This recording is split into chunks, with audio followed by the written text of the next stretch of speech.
Welcome, everybody, to the Bitchuation Room. Notes from Hell World. Notes from the Upside Down. Used to be notes from the Global Intifada back in the day. Yes, I said the Global Intifada, proudly embracing the global uprising that we need. You know Intifada, you need Intifada, you need the global Intifada. I mean, this has always been my position and it will remain such. We have such a great show today. It's so glad it being me and the heart is so glad to have you all here live in the future. Whenever you're listening to this program, we've got the amazing comedian Jenny Yang. She's going to be joining me to talk about unamazing things like the National Guard being called out to DC, and what is being done there to resist that. We're also going to talk about, since we are both here in California, just a mere blocks from one another, here in LA, we're going to be talking a bit about Gavin Newsom. We're going to talk about Gavin Newsom's rebrand, and we're going to talk about what he is doing, how he is trying to rise to this moment of authoritarianism where so many Democrats are not or are trying to play dead. And we are going to see what we think. What does everyone else think? What do we think? The voters of California are actually going to get a chance to weigh in on Gavin Newsom's plan to add more seats and redistrict California in response to Texas's gerrymandering, which has really reached new levels this week. So we'll talk about that. We'll look at a little bit about what Newsom's saying, how we feel about it. And then after that, I'm really excited to be joined by two members of what is being called the 1,000 Madleens Movement, which is an effort to, yes, make 1,000 voyages, journeys from I'm assuming Europe, but with activists and leaders and celebrities from all over the world to make a voyage to Gaza to try and break the siege, just like flotillas before them, just like the most recent flotilla where Amazon labor union organizer Chris Smalls was brutalized and held beyond how long everyone else was held, where Greta Thunberg was also her boat flotilla was boarded. That was the original Madleen. So really excited to have Jil and Rae on later on to talk about what they're doing, what you all could do, and possibly whether you could join. So really looking forward to hearing about that a little bit later on. Of course, a round of Orange Man Bad. And after this show, if you're listening in the future, this doesn't apply to you. But it might if you're a patron, because I might be answering your question for the Ask Me Anything. We're doing that edition today. If you are a patron at patreon.com/bitchuationroom and you have not got your question in, send one in, either to the private chat, either to the public chat. If you are a member on YouTube, this also applies to you. Again, $5 a month, $10 a month gets you that shout out if you're a member on Patreon. You can send an email to bitchuation@gmail.com. I got a bunch of questions. So we're going to do like a 30-minute little roundup of your questions and just some like us time, and that will go out to all the patrons in your eye holes and your ear holes, and it'll be great. So thank you so much in advance for your questions. And yeah, this show is taking a little bit of a pivot, a little turn lately. And yes, have I been working for a week on a very long breakdown of everything that RFK Jr. has been doing? Yes, I have been. That's why I might sound a little bit more on edge or a little bit less on edge, because I've been taking a lot of blue methylamine or whatever he's taking. So it's really taking the edge off. The point is your patronage, your support, your membership, your tips, TBR-live on Venmo, TBR live on Cash App, will help me do these long form videos, help our awesome producer, Paige, work with me on them, as well as our incredible editor, Brent Godin, who is a newest and just such an incredible addition to this team. So he's been crushing it on those, and that will be out first to patrons and then to the general pop, the gen pop, as it were. So definitely holler at the Patreon if you want questions and AMAs. I'm just singing all the reasons why. Also, if you are in a rapidly authoritarian, gerrymandered state of Texas, but you are probably in the best city in Texas. Yes, it's never been Austin. I never thought it was Austin. Nobody thought it was Austin. It's always been Houston. Beyonce's from there. People are very kind there randomly. There's the best barbecue there. It's massive, so what's not to like? Houston, Thursday, August 28th. Matt Lieb and I will be at the Punchline, co-headlining at 7:30 p.m. Get your tickets, and if you happen to be a patron, you will get $5 off your ticket. So it's just another reason, put that to your drink money and whatnot. Another reason, and also because I'm streaming less, there's going to be a little bit, the algorithm's going to be like, what are you doing? You need to be feeding us the content. Nom, nom, nom. And so any help, support really goes a long way for those deeper dives and also for all of the perks, 20% off of our union-made merch. That's right, bitchuates.com. We got logo t-shirts, we got for Antifa t-shirts, we got tote bags, and more to come, although... my God, what a long slog of me promising that and not delivering. The point is thus, everybody get the caps that I have not gotten made, because I can't make caps that just say bitch on them. Because you can't walk around with a bitch cap. You're not Cenk Uygur. Come on now. Anyway, get your bitch caps on, though. This is What Are You Bitching About?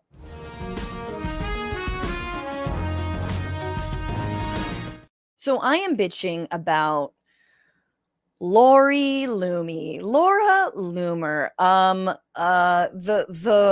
Oh boy, Jigsaw after coming to life as a real girl. The sleep paralysis demon, as my comedian friend Jono called her, and my God, nothing's been ever more apt. Laura Loomer continues to be the person in the MAGA influencer base who has the most influence. And I guess that's what happens when you give the president a 2-star hand job in the back of his limo. Like, that's what you get. You get to fire 6 national security advisors and the head of the National Security Council, Michael Waltz, who, let's be real, should have probably been fired after he added a journalist to private text messages about bombing sites in Yemen, but here we are. Nevertheless, Laura Loomer has more influence than Charlie Kirk, than Ingram, than Rogan, than whomever else, right? Then obviously Marjorie Greene. Marjorie Greene is out here going like the Palestinian children. This is like, goddamn, you know what I mean? Things are different. Loomer. It's Loomer. And in fact, Loomer has a problem with Palestinian children, but specifically the fact that some Palestinian children who are amputees, of which, and we could double check this, I believe there's something like 40,000 children who are amputees in Gaza because of the genocide and the attempts to stamp out their life and their families' lives.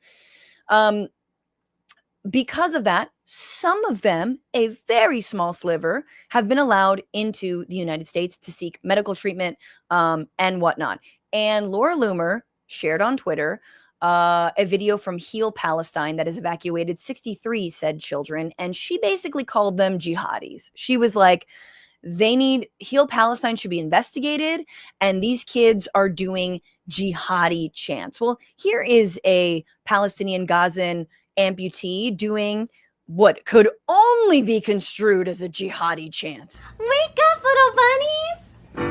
Skip, little bunnies, skip, skip, skip. Skip, little bunnies, skip, skip, skip. Skip, little bunnies, skip, skip, skip. Skip, skip, then stop. Let's hop again. Hop, little bunnies, hop, hop, hop. Hop, little bunnies, hop, hop, hop. Hop, little bunnies, hop, hop, hop. Hop, hop, hop, and stop.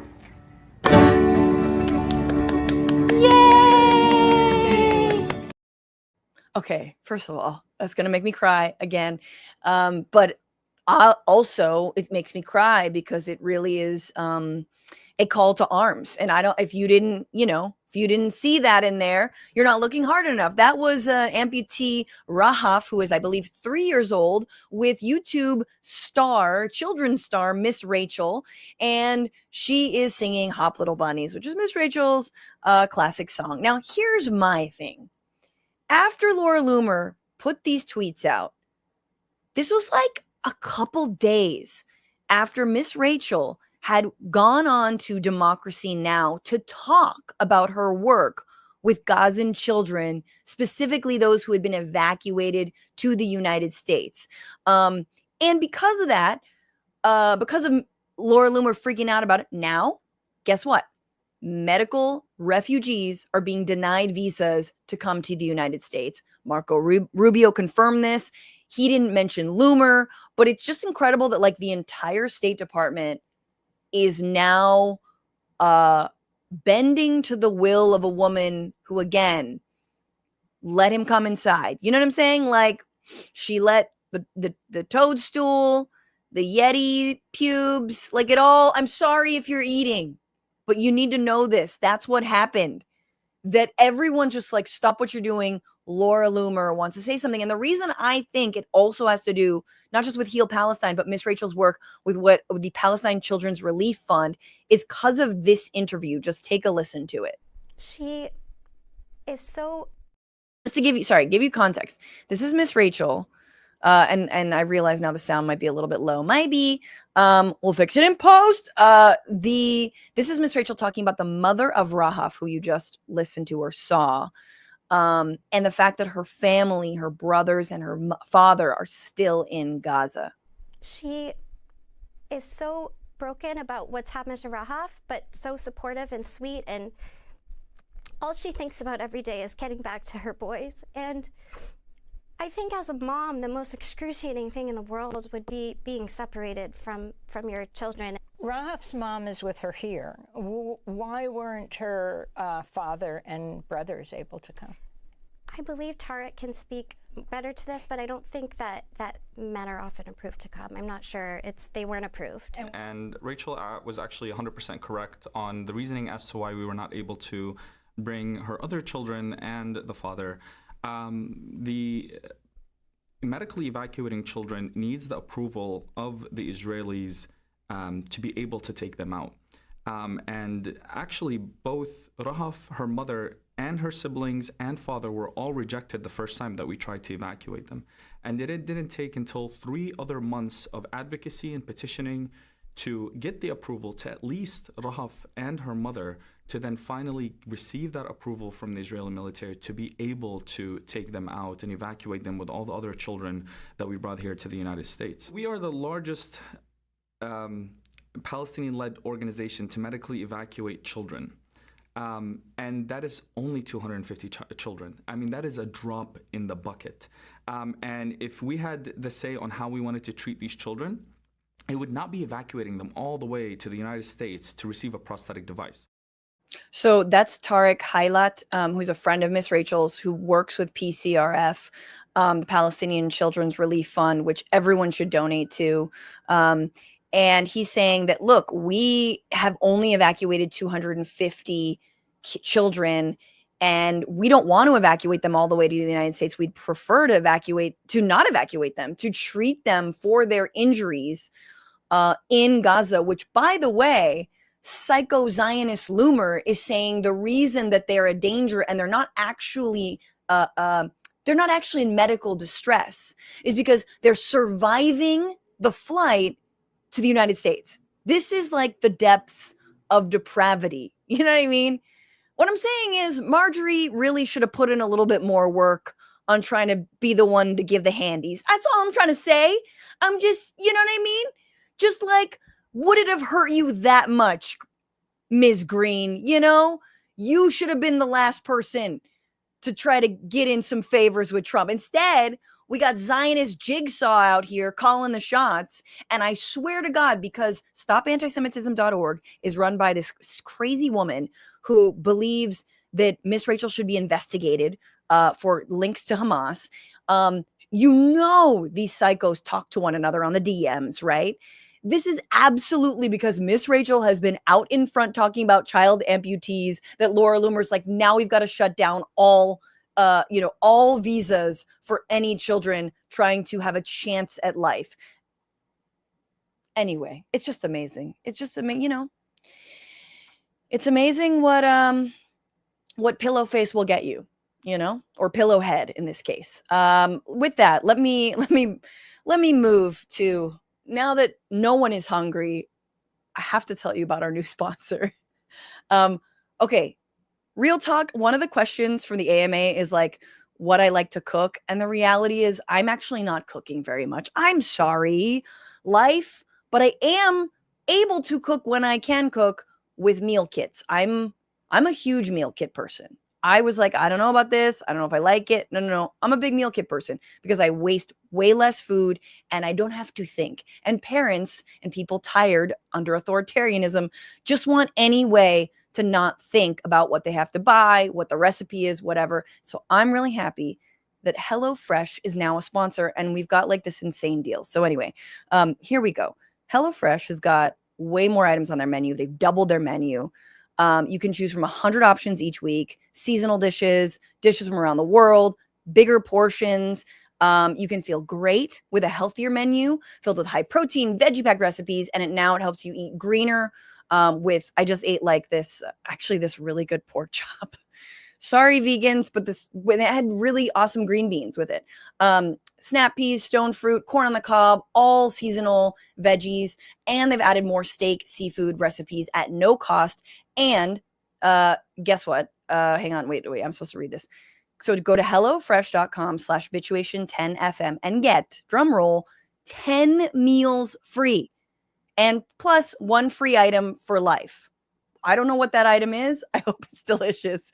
The best way to cook just got better. Go to hellofresh.com/bitchuation10fm now to get 10 free meals and a free item for life, 1 per box with active subscription. Free meal is applied as a discount on the first box. New subscribers only, and it varies by plan. hellofresh.com/bitchuation10 off. Get 10 free meals and a free item for life. So that's not your first 10 free meals, but there will be free meals. And this is good. Even if it takes like two or 3 meals out of your week off your plate, it's worth it.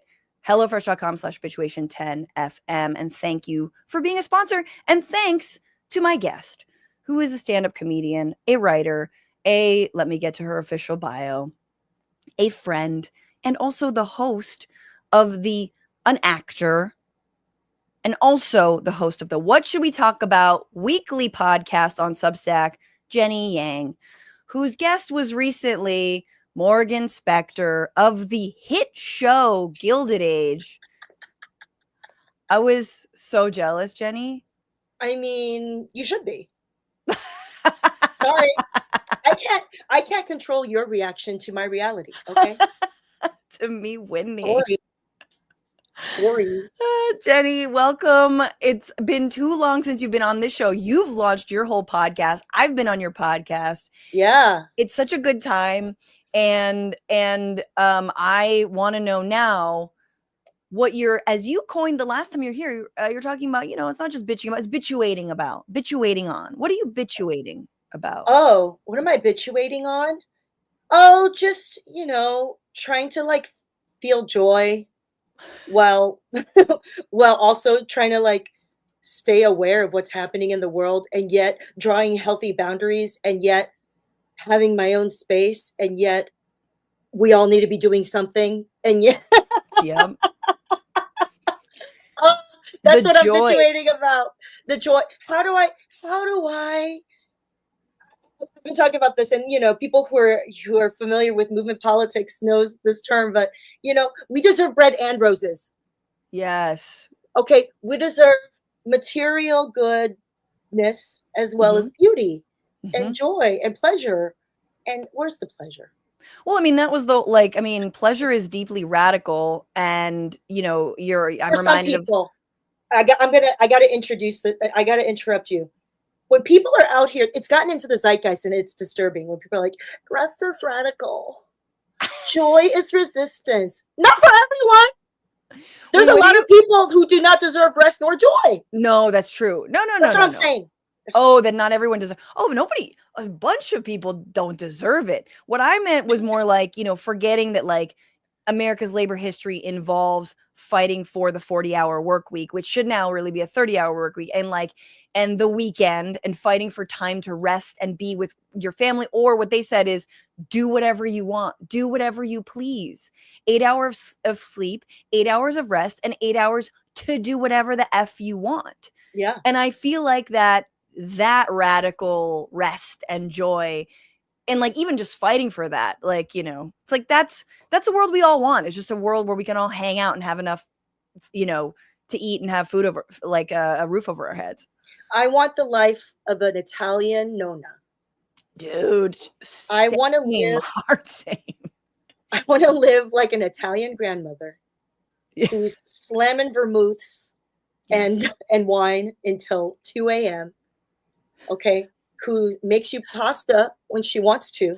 Yep. She gets to squeeze little babies. She gets to tend to her garden. I think we all deserve that. By the way, I don't believe in 888. Okay, I believe in 5, 11. What's the math? 5, 11, 8. 5, 12, 8. I don't know. Well, what's guys. your sleep? So sleep is 8. Sleep 5 is 8. hours of work. 5 hours of work. Yeah. And then what's left? 13, 24, 11. And 11 hours to podcast.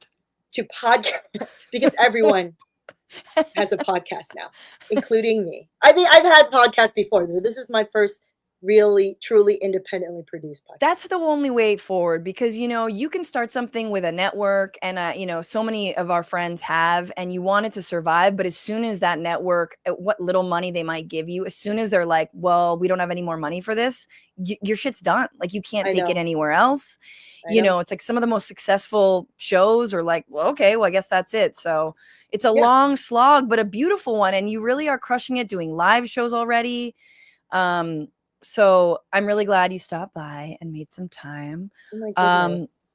I have a small new segment that is definitely new since you last were here. Yeah. It is called Orange Man Bad. It's where we place all of the sad stories that we won't already talk about. In the Orange show, Man Bad. I like that.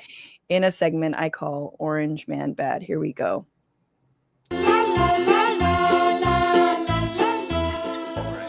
Okay, here we go. This week, Orange Man is trying to make peace. On Friday, he met with Vladimir Putin in Alaska, where American soldiers rolled out the red carpet for a man who absolutely has a tape of our president watching sex workers pee on a bed. Like that's what he's got.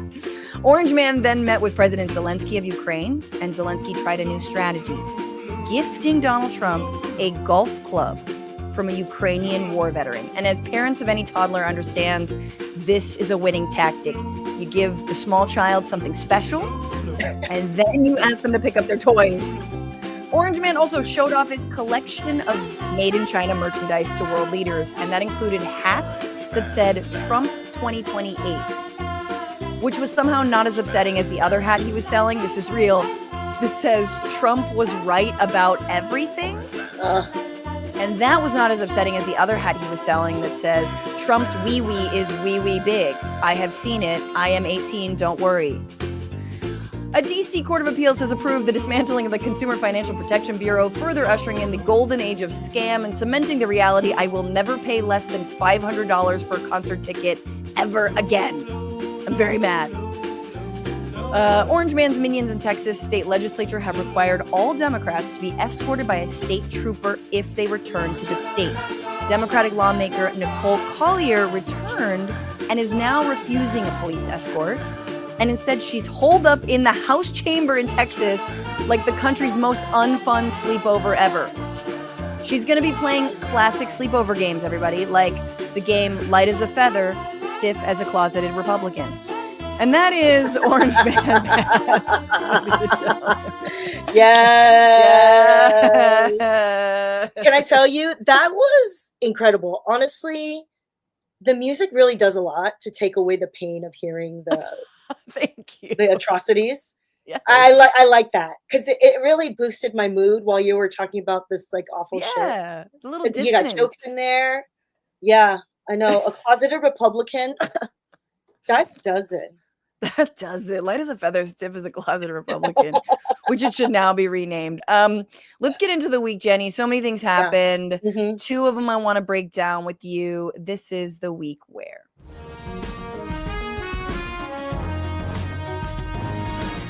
Okay, so this was the week where DC joined Los Angeles in the worst club in the country, the club of cities being occupied by the National Guard. Yeah, and DC is so much smaller, right? Yeah. And it isn't a state, right? So I think there's part of me that's a little bit jealous. Like, this is so awful, but there's part of me that's like, hey, LA was under occupation and still is, but DC really is a small city, and doesn't have its full like rights and whatnot. Here's what it's looking like. I'll just talk because there's some music behind it, but here you go. It's like there's dudes walking. I mean, it looks like Jan 6 here. You got PI vests, you've got DC police vests, and they're just, DEA vests. They're hanging out on corners. They're walking in front of cafes and clubs. Luckily, their faces aren't covered. This guy's coming out like, what the hell? Yeah. But this is kind of what like a night in DC is looking like, and it's really terrifying. Right now, specifically unhoused people are being harassed. Their things are being thrown away. And also people who are just chilling on the stoop. Take a look at this. Y'all stay in that trouble? This is someone You got your filming ID on their you, stoop, too? and a bunch of No, I live right National here. Guard are walking by. Cool. It's a cigarette. He's asking. Y'all get a call or what he's something smoking. right here? No, so we're doing checks, keeping everybody safe down here, right? Have you heard of the federal surge that Donald Trump's putting out? No. Right. You don't follow like No. Code 3, anything like that? But no. All right. So yeah, Trump's got all federal agencies kind of coming together, 7 days of going out, trying to stop the violent crime, all kind of stuff. So we're out here contacting people, talking to them, right? Quality of life offenses, smoking, drinking in public, right? Can't happen outside, right? Most people. Quality of life. Okay, so wait, Jenny. Did you just hear what he said? He said, "We're stopping the violent crime." A beat later, quality of life offenses, smoking, drinking outside. Well, what about the violent crime? What did you just say? Is that violent crime? Like, okay, so it's it's so bad. So we're contacting people, trying to advise them of the law, so they learn, right? And then if there's other stuff going on where it turns into there's multiple agencies of somebody, there's shootings and things like that. So there's extra hands as well, right? So we're just out here trying to inform people and educate people. It's not like we're trying to just go grab people and ruin someone's life over a joint or something. We're not trying to ruin someone's life over a joint, but we were asking you if you were smoking a joint, and it goes on. He's like, "Oh, I thought I smelled weed." It is. Oh. It is, and yes, Trump somehow can do this because of home rule. But like, that's the level. We've seen it here in LA. It's all the more, I think, egregious there because DC, especially in the summertime, man, people are out, they're hanging, my favorite DC nightlife story is I'm like hanging outside of a bar. A guy comes up and he's trying to sell me, I'm not even joking, Jenny, a whole, like he's got in his jacket, a whole lineup of homemade perfume. And one of them that I bought, which was very bad, I think I bought the Michelle Obama. This was obviously during the Obama years. Wow. He had a perfume called Michelle Obama. That's what DC nightlife is. Listen, I know many people who'd like to smell the Obamas, so I'm sure that person made a killing. I just want to address the beginning of the video where he rolls up and he's like, "Oh, haven't you heard?" It was so losery because it was like very much like, wait, you haven't heard of us? Let me just the federal surge that Trump's doing. It's like, no. He's like, no. Kind of big. No, we haven't heard of you. That makes me feel so happy just in that little moment to be like, no, bitch, I have not heard of you. Okay. Yeah, who are you? Right. What do you also if I'm drinking my beer, this is my porch. On your stoop. This is my stoop. Okay? You don't have dominion over my stoop and my gullet if I want to knock down some beers. Yeah.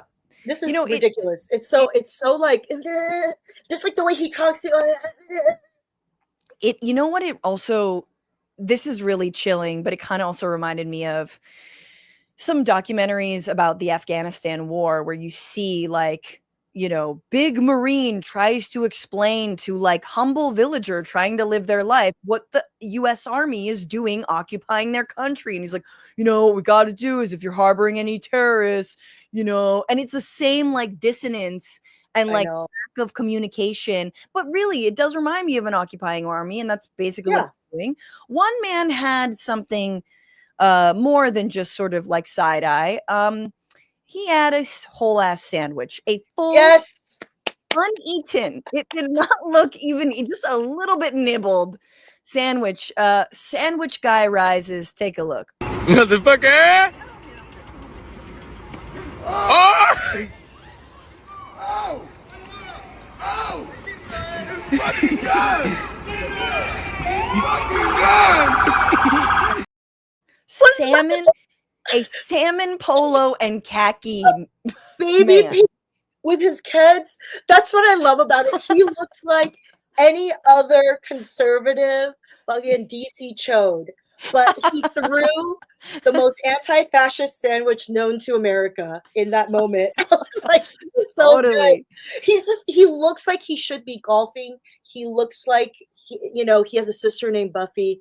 But he walked up to those cops, and this is what I'm saying. White people, I know you're all in the chat.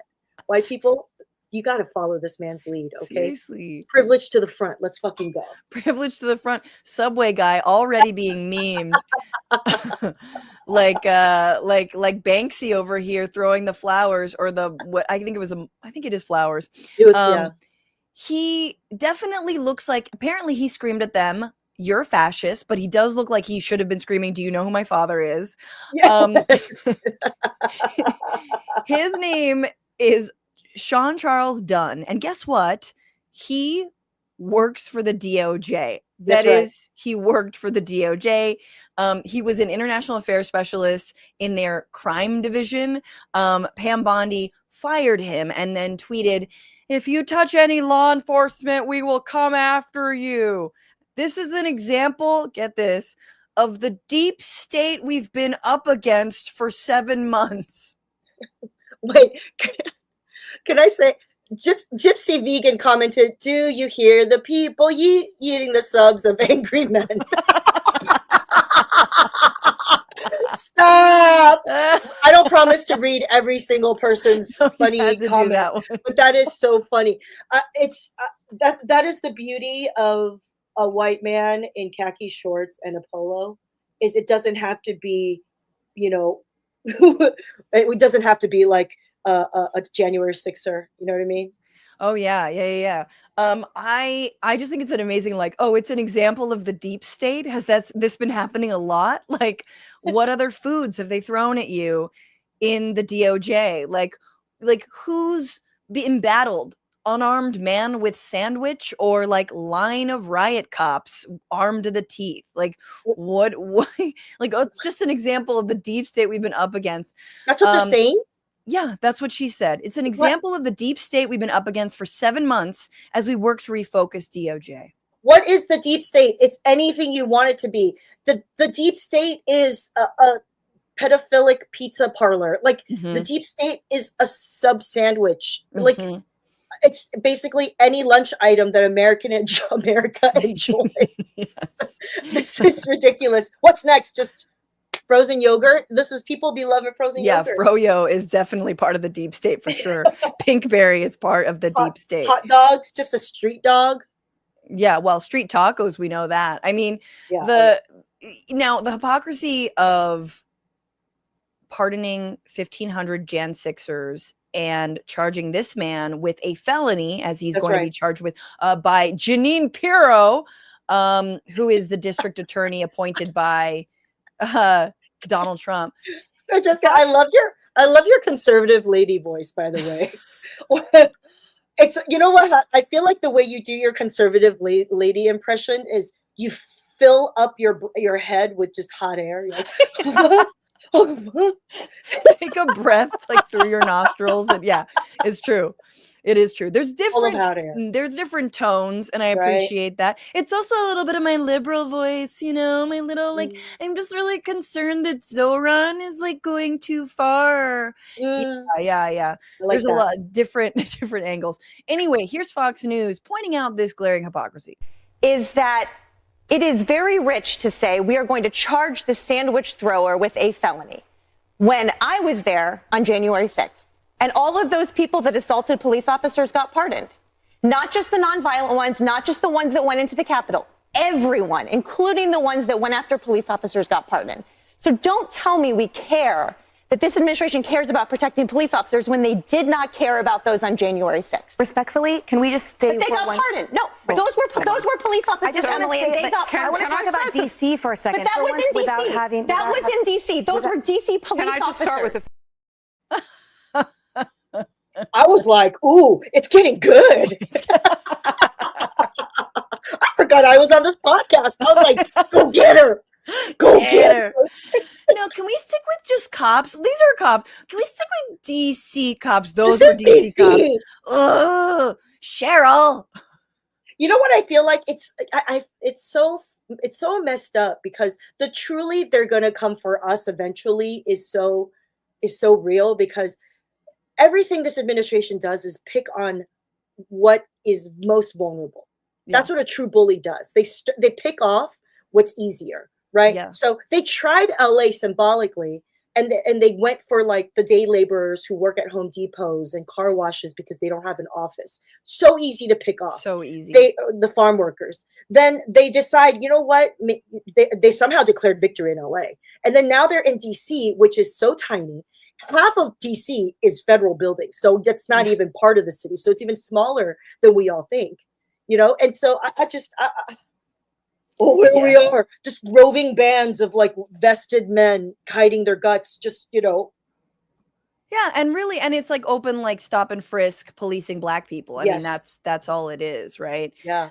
Over here, you got all different ethnicities policing, mostly Latinos. But it's, you know, ICE, as we know from here, I mean, they're not going away. Thankfully, the National Guard have gone, but ICE and Border Patrol are continuing to round people up. And it's, again, yeah, you're absolutely right. It's low-hanging fruit. People are worried to make it from their car to, you know, the place of business, because in that time they could get swept up.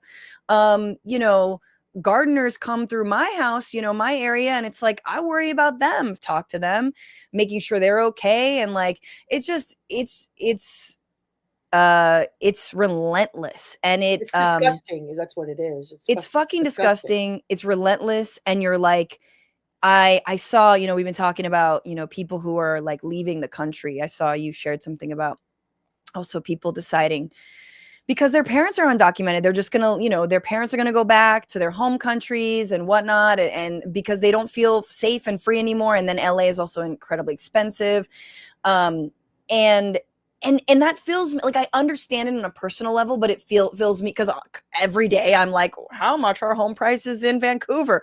But like, I'm also like, I don't want to give up. Like, what about? And there is a lot of community defense. We've, you know, you and I as homies have you know, interfaced with these awesome organizations and platform them and talk to them. But it's like, I just don't want to give up. Like, I don't want to throw in the towel. I think a lot of what I've been reflecting on is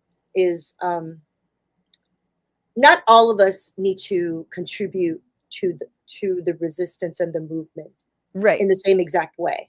Yeah. And so I'm trying to figure out what would that look like. I totally get the whole idea around like, I just beam me up. I just want to get out of here. You know, I feel that. Oh, yeah. I feel that desire to just leave, but and I'm not saying I'm above it, you know. Yeah. But I'm really trying to do my best to see You're like, this Nona reality will come to pass. I might be in Italy podcasting, is what I'm saying. Yeah. Oh my God. Because that might be the best way that I can contribute, is to organize people through that means, or I don't know. But Here's what I've been saying to some people. Yeah. You know, the Cuban Revolution, not that I'm comparing myself to, Che Guevara, to Che or to Fidel or to, what was his name? Camilo. What was his last name? It was like Cienfuegos. Yeah. Camilo Cienfuegos. What an incredible last name. Cienfuegos. Oh yeah, Cienfuegos, 100 fires. Boo, boo. They had to go. They were in Mexico, right? They were in Mexico, and then they staged the Grandma, which is their ship, revolution when they landed, and they finally took on Batista, or whatever the hell his name was, John Baptiste of Wait, that's of Haitian. CBS's band. Yeah. Let's move on, because there is someone who's kind of fighting. Kind of. This is the week where Gavin Newsom is rebranding the rebrand. First, it was, he's liberal, he's down with LGBTQ plus rights, he's blue state governor, he's fighting the right, and then Trump won again. And he was like, maybe I'll start a podcast and invite a bunch of right-wing ghouls like Stephen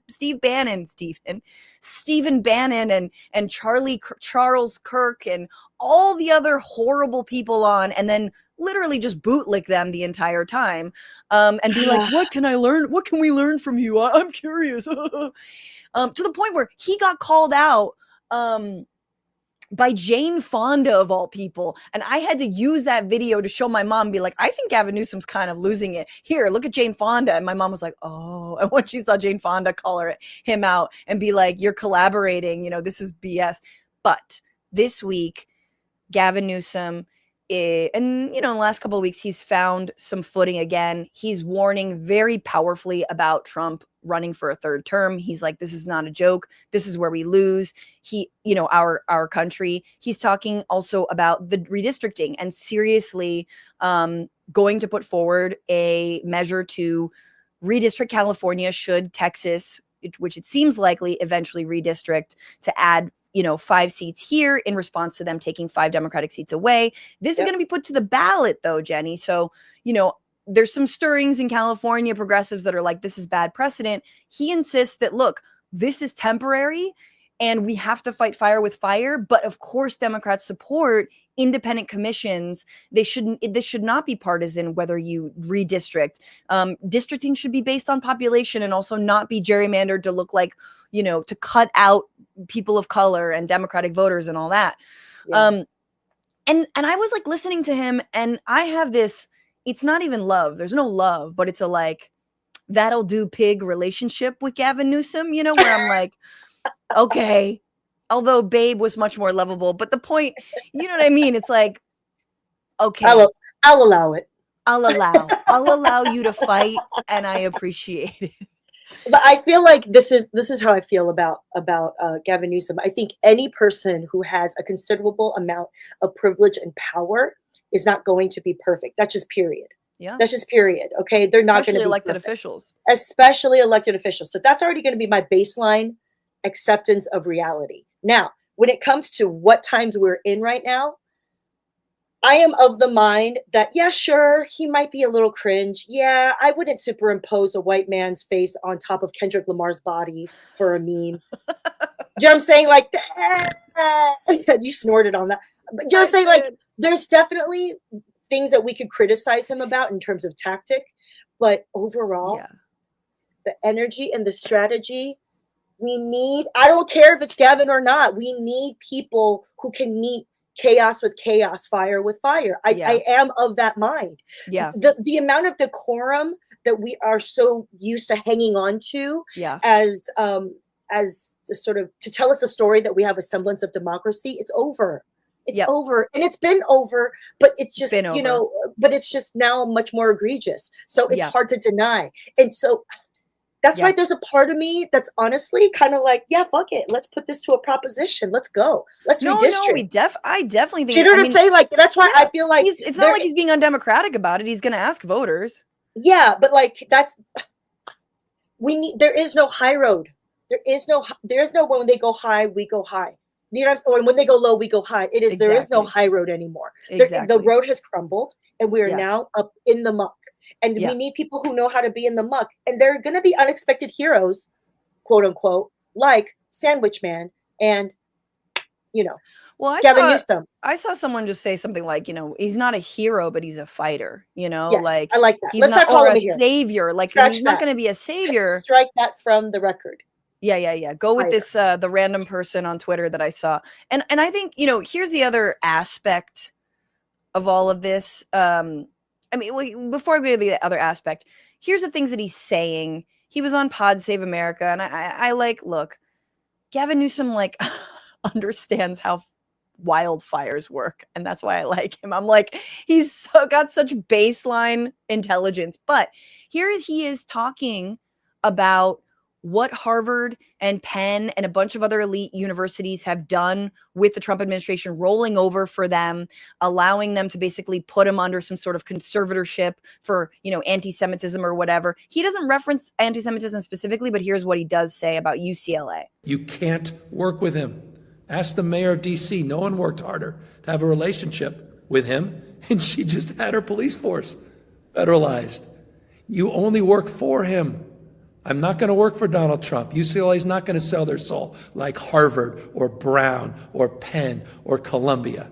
Shame on all of them. We're not. And we're going to fight like hell.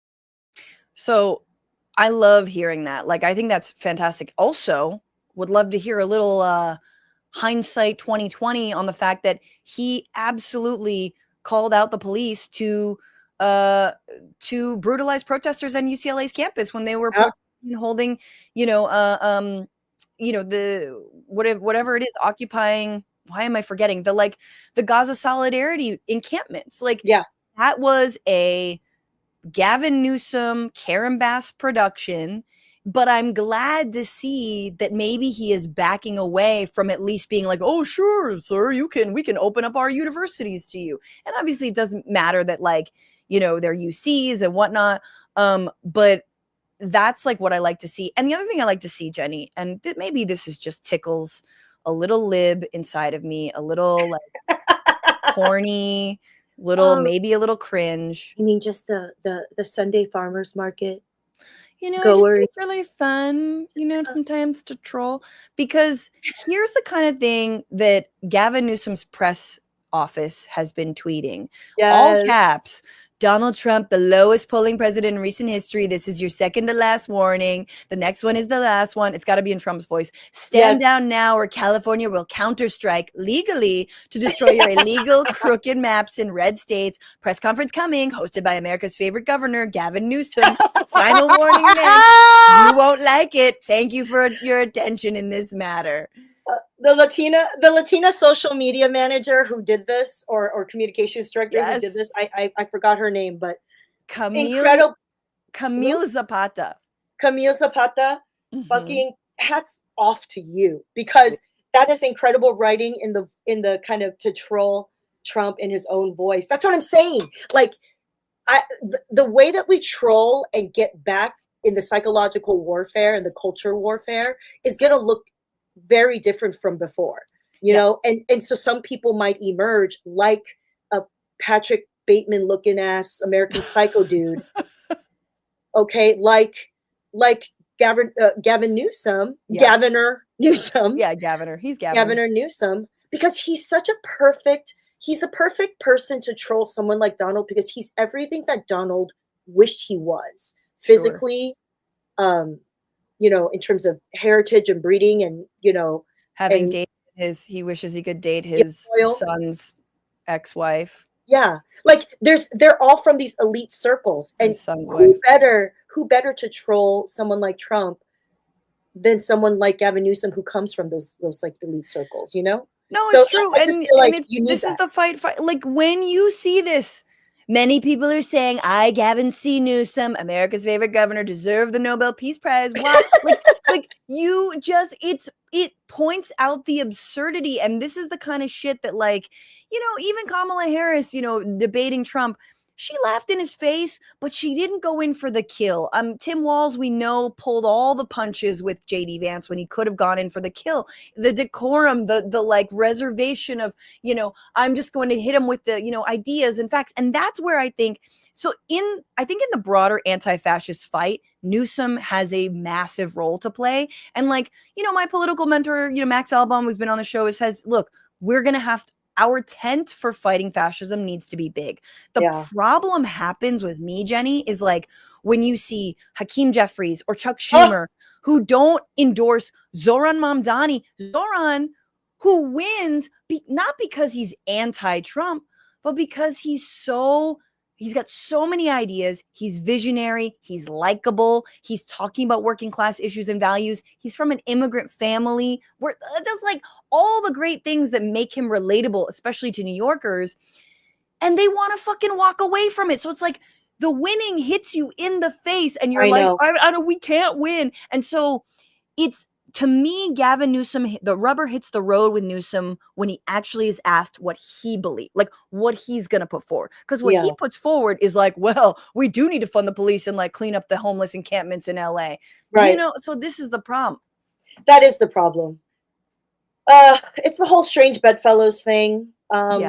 Listen, if you believe that we're going to hell in a handbasket anyway, at least let's do it with some style and let's also do it while trying some shit. You know what I'm saying? Like, I feel like it really feels that way.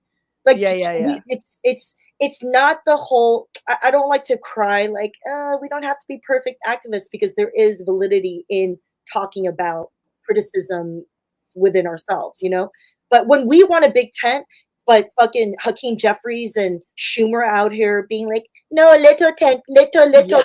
Yeah. For me and Hakeem. And even Lady Bird. Well, not you. In. This is my tent. Me and the Joe Rogan of the left, wherever they are.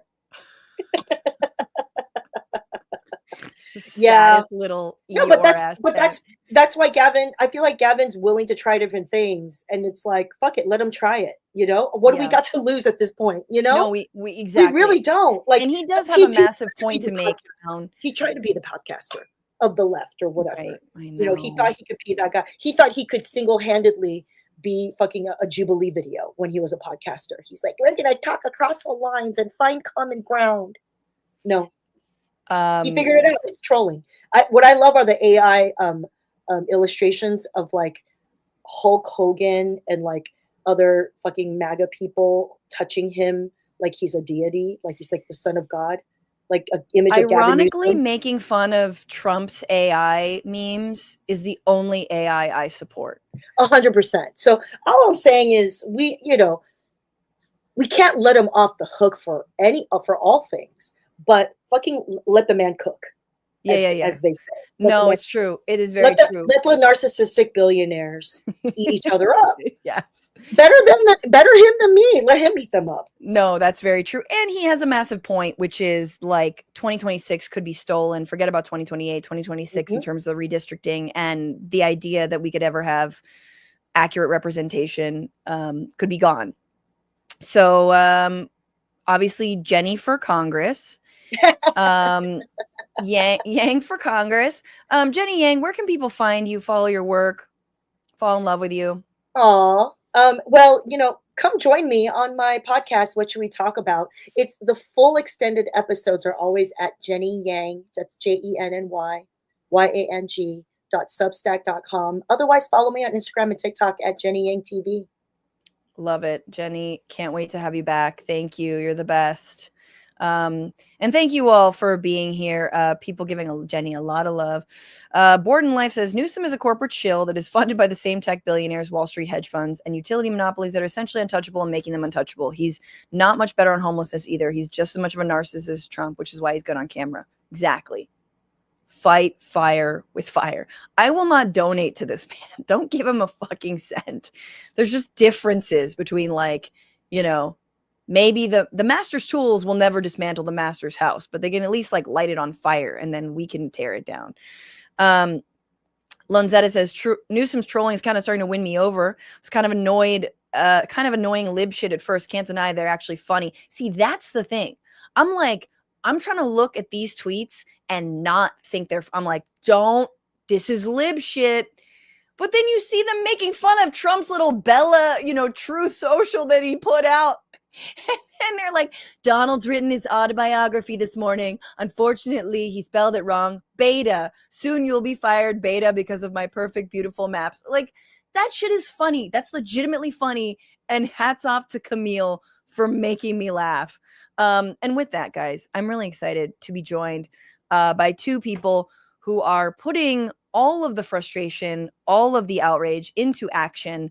They are working with the 1,000 Madleens to Gaza initiative. It's a civilian, nonviolent, legal, nonpartisan group that is trying to peacefully challenge and break the siege on Gaza. Please welcome Jillian and Rae. Hello. Hello. How are you doing? Good. Thank you guys so much for being here. Thanks for having us. This is really exciting.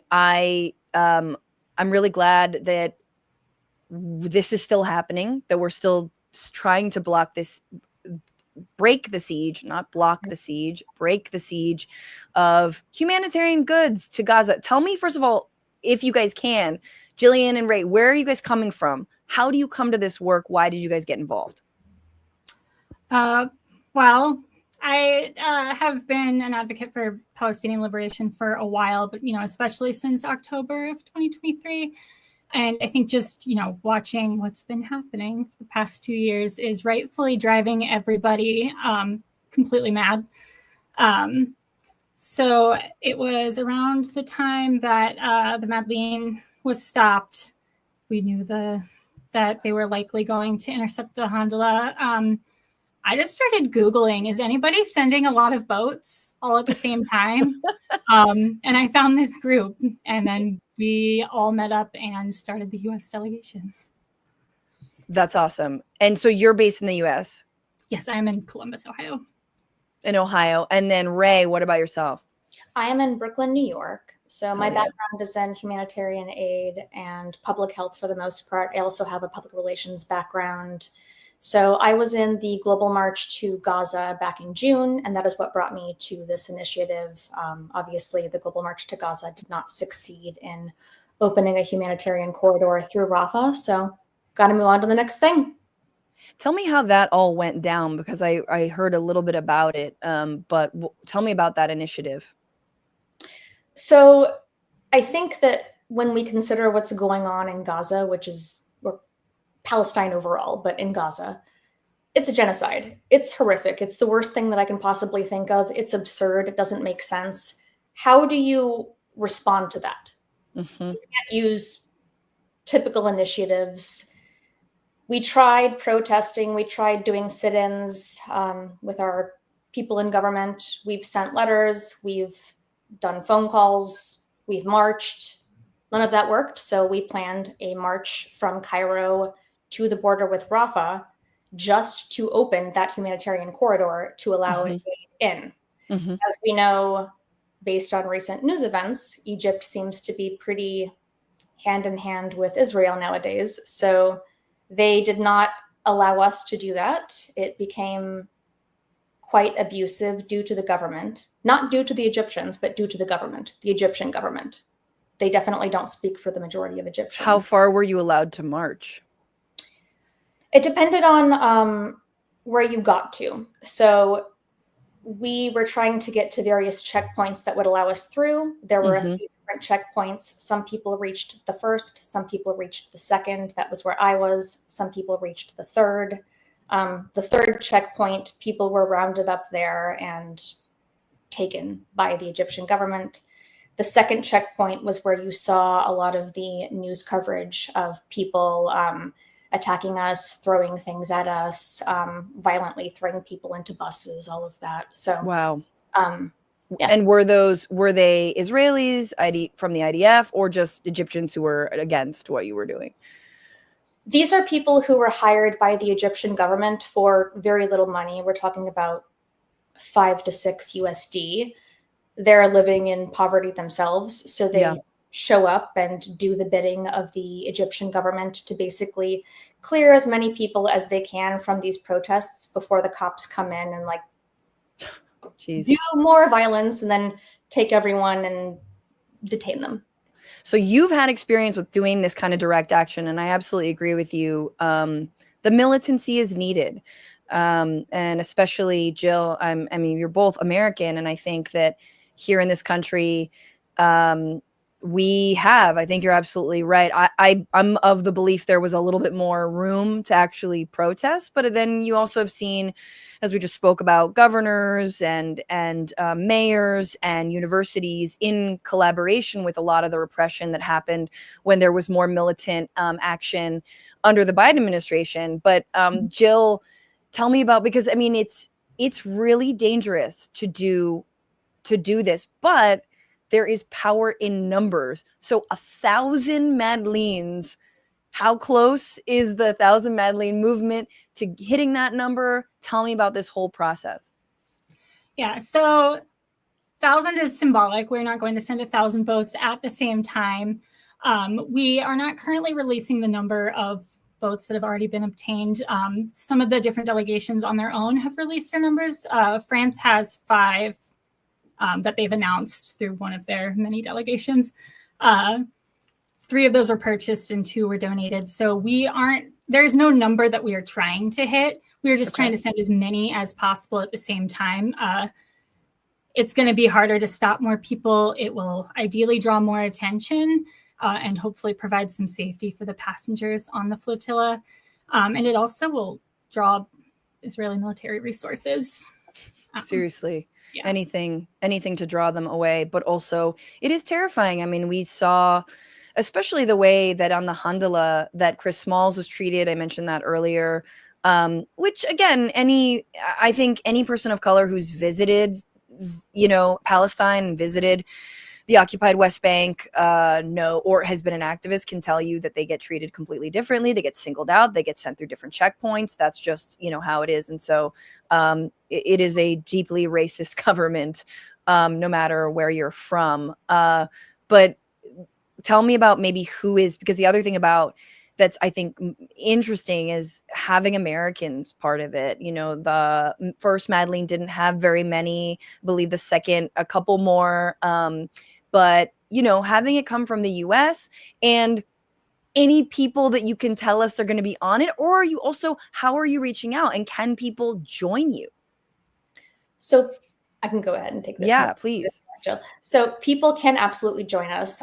If you visit the link in our bio at 1000madleens.us in Instagram, you can find the link there. You can also look at the 1000 Madleens proper Instagram, which is like the global delegation. But there are several individual delegations that have individual Instagrams.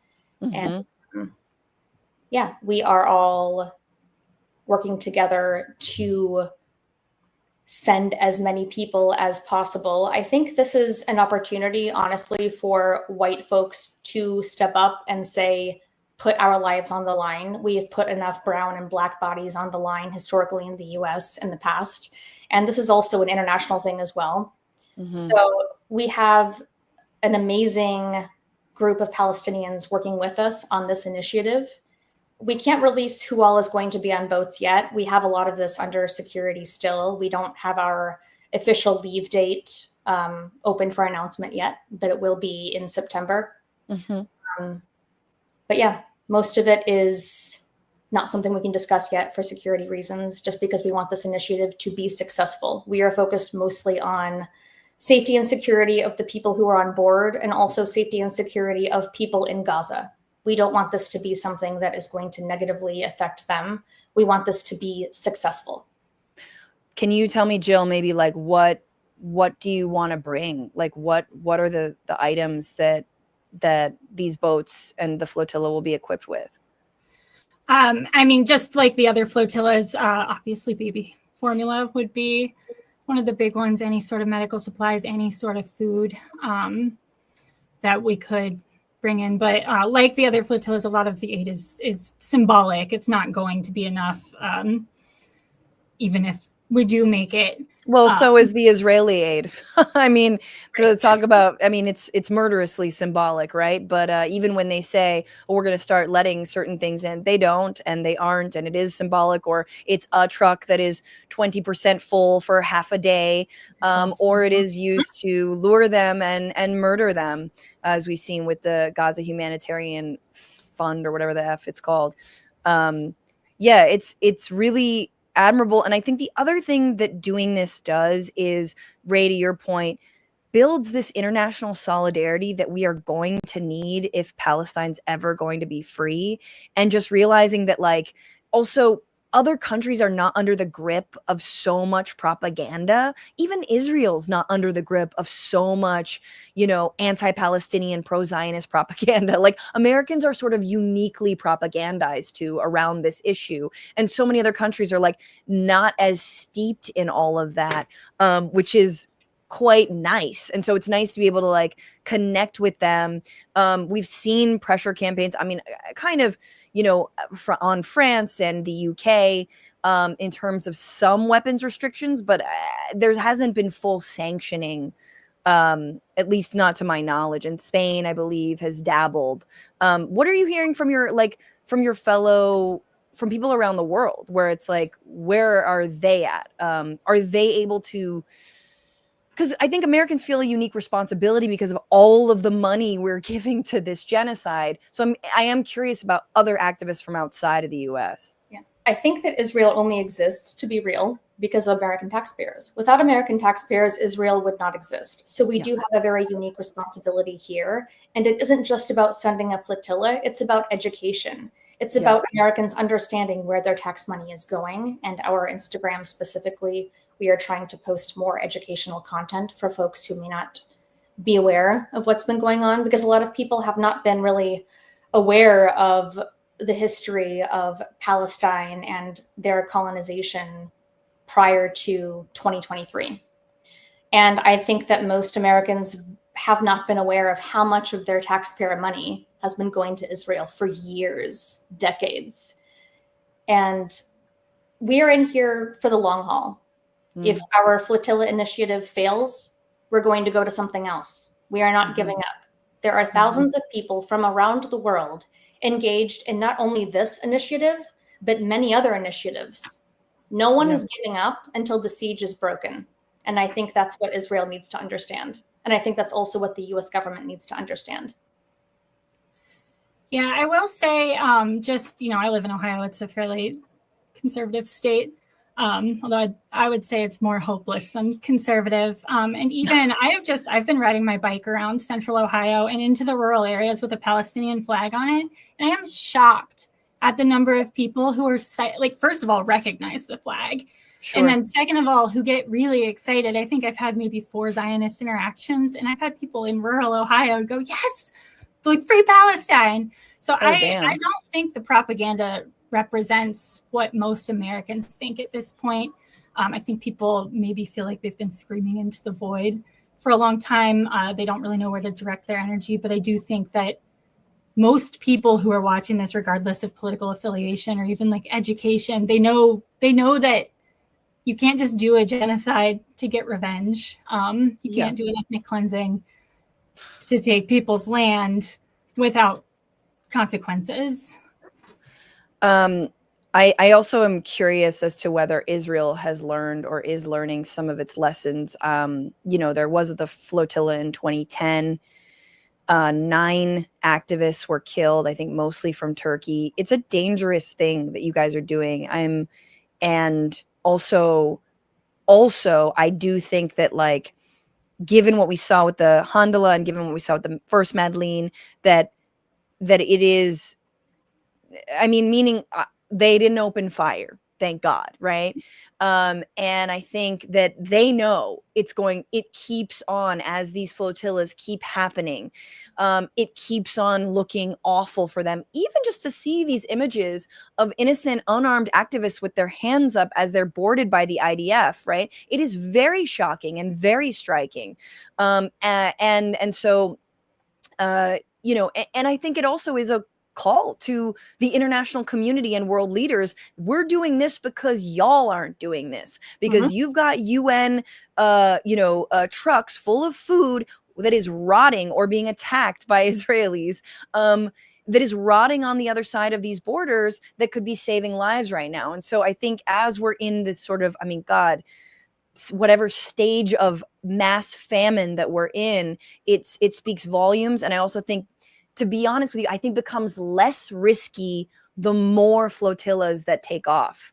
And I do think that, more people should join. So how can people actually, beyond, I know we have to go to the 1,000 Madleens on Instagram, but are you guys asking for donations, volunteers? Are there specific skills that you all are looking for? Tell me. We are looking for donations and volunteers. So we have our application open. Anyone can help. And I think that's the biggest thing about this initiative. You can help with your cell phone from bed. You can help by talking to your neighbors. You can help by talking to your friends. You can help from your computer. If you have a maritime experience particularly, we are looking for you. We are very inspired that thousands of people have applied, and the majority of them are ready to go on a boat any day. And that definitely speaks to how people are feeling about what is going on right now. I think that we have been terrorized for the past nearly 2 years just by watching what's going on. And obviously, the trauma we are under is nothing compared to what Palestinians are facing. But it isn't healthy or acceptable to watch people starving and dying and being maimed day after day after day through our cell phones. No. People can't deal with this. And that's why so many people are showing up. So we want you, if you want to help. That's what is important to us. And obviously we are also looking for donations or boats. If you've got a boat, let us know. Yeah, if you have a boat that you don't mind losing, potentially. If you have a boat that is disposable, let us know. First of all, you have a boat. If you're hearing this, you have a boat. And you have it's just sitting there. Yeah, it's collecting. It's like when my parents bought kayaks, you know what I'm saying? And then they never used them. And they just sat there collecting dust. And they're like, we got to sell these kayaks, that kind of thing. You got a boat. Something bigger than kayaks, though. But yeah, if you have a boat you mind losing, because you're probably not going to get it back, let us know. What a great way to lose a boat. There's no better way to say F you. Yeah.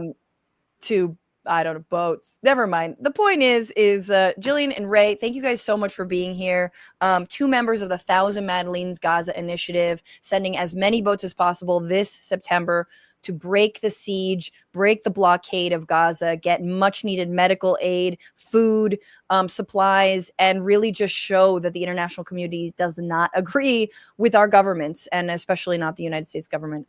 Anything else you guys want to add? Just that, like I said before, if they stop the boats, we're not stopping there. We will come up with another initiative, and we are never stopping until the siege is broken. Agreed. And I'm also doing a series of fundraising bike rides. Some of the money will go to this initiative, and some of it will go directly to families in Gaza, including my friend Yazin in North Gaza. It's his birthday this Sunday, so if any of you want to donate, he could use the help. You can find me at 1,000 Miles for Palestine. That's the number, 1,000 miles. That's awesome. 1,000 Miles for Palestine. Okay, sweet. And 1,000 Madleens on Instagram. Thank you guys so much. Thanks for this. And I hope to get to talk to you maybe before you set off or as you're there. And we'll be sending donations and people your way. Thank you so much. Thank you so much. Thank you. Really good to meet you guys. And thank you all for being here. I got to get back to plugging away at this massive RFK Jr. video that you will watch and enjoy from start to finish. Mark Gogan, member 15 months. I think Jank and Anna will devote the entire first hour to Francesca calling Jank a bitch. I'm just saying that he should wear a cap. And Laura Loomer is the Miss Auntie Rachel. No, the Miss Auntie Rachel is what MSNBC has been renamed to. Ms. Now. Miss Now. Anyone want to? Look, if Miss Now wants to give me a show, get me. get me a show. I don't know who you're talking about. They couldn't catch him, so they ambushed him at his house. I think you're talking about ICE. Mr. Frosty on Twitch, if she punched Janine Pirro, would Pirro deflate like a blow-up toy? Or just sort of like spill into a million little droplets of white wine. Chardonnay. Terrence Trumbo, I used to think Gavin was a hero when he made same-sex marriage legal in SF. Now I think he's fully entrenched elitist Zionist who resents homeless people. Yeah. No, he's definitely the latter. But again, someone's got to fight. There has to be some amount of this. So I am tickled. It is definitely his responsibility to do these things. Busy a Dragon over on Twitch. My group carried a Palestinian flag in the Pride Parade in Toledo last Saturday, and so many people yell "Free Palestine." Toledo, people. That's in Ohio too, right? Dragons Marine on YouTube. I'm a Marine in Nevada. My gills are drying out. I think I know what you mean by my gills are drying out. Oh my God. Rachel Atwood. At first I heard it as 1,000 Matt Liebs. That's terrifying. That is so much chewing sounds. Do you know how many mouth sounds 1,000 Matt Liebs is? Just endless ice crunching. Just that alone could probably halt genocide if you had 1,000 Matt Liebs. I'm sorry. I'm dying. All right. You guys, let's do the fart song and thank all of the patrons. Thank you everyone who's become a patron at $5, but $10 gets you that shout out during the fart song. Here we go. Thank you so much.